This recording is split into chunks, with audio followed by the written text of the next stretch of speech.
जय भीम। नमस्कार, हम हैं रविंद्र और आप देख रहे हैं बहुजन नायक।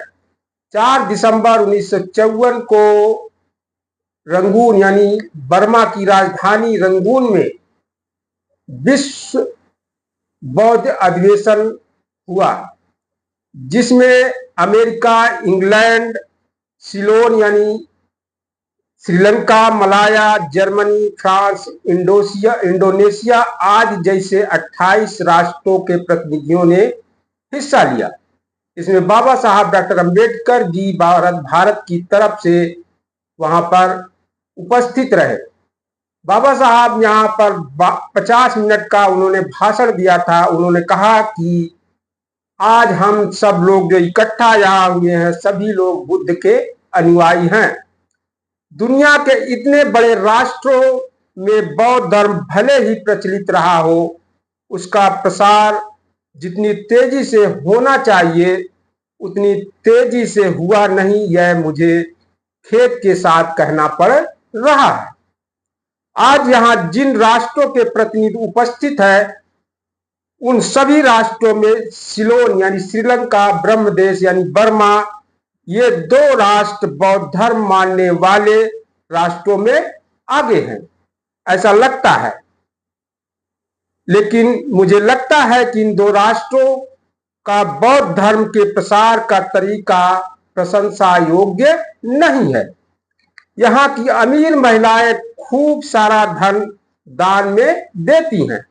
धर्म के नाम से इकट्ठा होने वाले हजारों रुपए वे धार्मिक उत्सव के प्रसंगों पर बेकार खर्च करते हैं।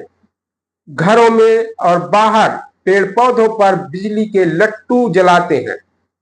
इस श्रृंगार सजावट में जितना पैसा खर्च होता है, वह सब बौद्ध धर्म के प्रसार के काम में खर्च होना चाहिए। यह अपनी राय मैं यहाँ पर साफ तौर पर बता देता हूं। ऐश्वर्य और शोभा, ये 2 बातें भगवान बुद्ध को बिल्कुल पसंद नहीं थी। जिन देशों में इस धर्म का नाम भी नहीं है, वहां धर्म प्रसार की संस्थाएं स्थापित कर उसके जरिए भगवान बुद्ध की शिक्षा का बीज बोए। ये सिलोनी बंधु यानी श्रीलंका के बंधु ऐसा क्यों नहीं करते, इस बारे में मुझे बड़ा आश्चर्य लगता है। इसी प्रकार ब्रह्मदेश के लोग यानी बर्मा के लोग भी धार्मिक उत्सवों पर हजारों रुपए खर्च करते हैं। वे रुपए भी अगर धर्म प्रसार के काम में खर्च किए जाए तो अल्प अवधि में ही हम बौद्ध धर्म का भरपूर प्रसार करेंगे। भारत के बारे में बोलना हो तो मुझे बड़े दुख के साथ कहना पड़ेगा कि जिस देश में गौतम बुद्ध का जन्म हुआ, उसी देश में उनके धर्म का लोप जैसी घटनाएं क्यों हुई। यहाँ उपस्थित प्रतिनिधियों के राष्ट्रों में से कुछ कम राष्ट्रों को इस बात का एहसास होगा कि भारत में ब्राह्मणों ने अपने वर्चस्व को कई वर्षों तक बनाए रखा। लेकिन आज मैं ब्राह्मणों को चुनौती देता हूं कि उनमें से कोई भी प्रखान पंडित बौद्ध धर्म दर्शन के बारे में चर्चा करे, मुझे यकीन है कि उसे मैं हरा दूंगा। प्राचीन समय में हिंदू धर्म में यज्ञ में गायों की बलि चढ़ाने से स्वर्ग प्राप्ति होती है, ऐसा ब्राह्मण बताया करते थे। मैं खुलेआम उनसे पूछना चाहता हूं कि इस प्रकार जितनी समय अवधि में स्वर्ग की प्राप्त होगी, उससे भी अधिक जल्दी स्वर्ग की प्राप्त हो सकती है, बशर्ते अपने पिता की बलि चढ़ाएं। फिर भी ये लोग क्यों अपने पिता की बलि नहीं चढ़ाते? किसी समय इस प्रकार का व्यवहार करने वाले ब्राह्मण आज गोहत्या प्रतिबंध का प्रचार कर रहे हैं। गौतम बुद्ध के अहिंसा सिद्धांत की यह सबसे बड़ी विजय थी। ब्राह्मणों के अलावा अन्य पक्ष भी भारत में बहुत हैं। धर्मों के बारे में उनकी स्थितियां भी बड़ी दयनीय हो गई हैं। ब्राह्मणों ने इस देश में हजारों भगवान और देवियां निर्माण की हैं। किस भगवान की उपासना करने से, किस भगवान की भक्ति करने से मोक्ष या मुक्ति मिलेगी, यह उनकी समझ में भी नहीं आती। अपने बौद्ध धर्म में मोक्ष, स्वर्ग आदि मूर्ख कल्पनाओं के लिए स्थान नहीं है। अपना बौद्ध धर्म बताता है कि अगर मानवीय जीवन सुख से संतोष के साथ बिताना हो तो मानव को चाहिए कि वह आचरण शुद्ध रखे, अहिंसा, समता और बंधुत्व को धारण करे। इसके अलावा कोई दूसरा मार्ग नहीं है।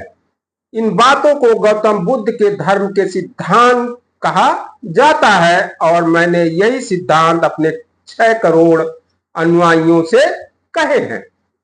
पैसों की कमी के कारण मैं आज उनके लिए कुछ भी नहीं कर पाया, लेकिन जब मेरे पास अल्पावधि में ही योग्य साधन उपलब्ध होंगे तब बौद्ध धर्म का प्रसार मैं भारत में जरूर करूंगा। पार्लियामेंट में था तभी बौद्ध धर्म के पुनरुत्थान के लिए कुछ बातें मैंने कर दी हैं। मैं भारतीय संविधान का शिल्पकार हूं। मैंने वह संविधान बनाया है। एक बात यह है कि उसमें पाली भाषा के उत्थान का प्रबंध मैंने कर रखा है और दूसरी बात यह है कि राष्ट्राध्यक्ष के राजवाड़े के ऊपर गौतम बुद्ध के उपदेशों में से पहला चरण धम्मचक्र परिवर्तन लिखा दिया है। ब्रह्मदेश यानी बर्मा के अध्यक्ष डॉक्टर जीपी मल्लशेखर के ध्यान में मैंने यह बात ला दी है। देखकर उन्हें बड़ी आश्चर्य लगा। तीसरी बात यह है कि भारतीय पार्लियामेंट के निशान पर भारत सरकार के प्रतीक के रूप में अशोक चक्र को संविधान में मान्यता दिला दी है। यह सब करते हुए मुझे हिंदू, मुसलमान, ईसाई और पार्लियामेंट के अन्य सदस्यों की ओर से कोई विरोध नहीं हुआ। इतना सुस्पष्ट और हर मुद्दे का विश्लेषण करने वाला मैंने पार्लियामेंट में किया था। इस तीसरे अंतर्राष्ट्रीय अधिवेशन में इकट्ठा आए 28 राष्ट्रों में से क्या किसी एकाध राष्ट्र ने तो ऐसा किया है? इतना करके मैं रुका नहीं। मुंबई शहर में मैंने सिद्धार्थ नाम से एक बड़े कॉलेज की स्थापना की है। इसी प्रकार अजंता बेरुल जाते समय रास्ते में पड़ने वाले औरंगाबाद शहर में भी दूसरे कॉलेज की स्थापना की। मुंबई के कॉलेज में 2900 और औरंगाबाद के कॉलेज में 500 छात्र पढ़ रहे हैं।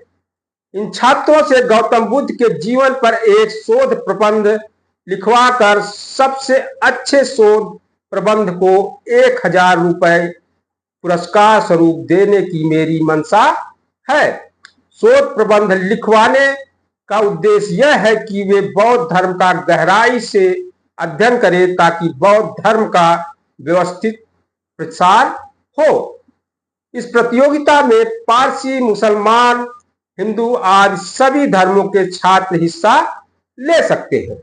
साथ ही मेरी इच्छा है कि अगर काफी पैसा इकट्ठा हो जाए तो दिल्ली, मुंबई, कोलकाता, मद्रास इन शहरों में बुद्ध विहार स्थापित कर हर रविवार को लोगों की उपासना के लिए सुविधा मुहैया कराई जाए।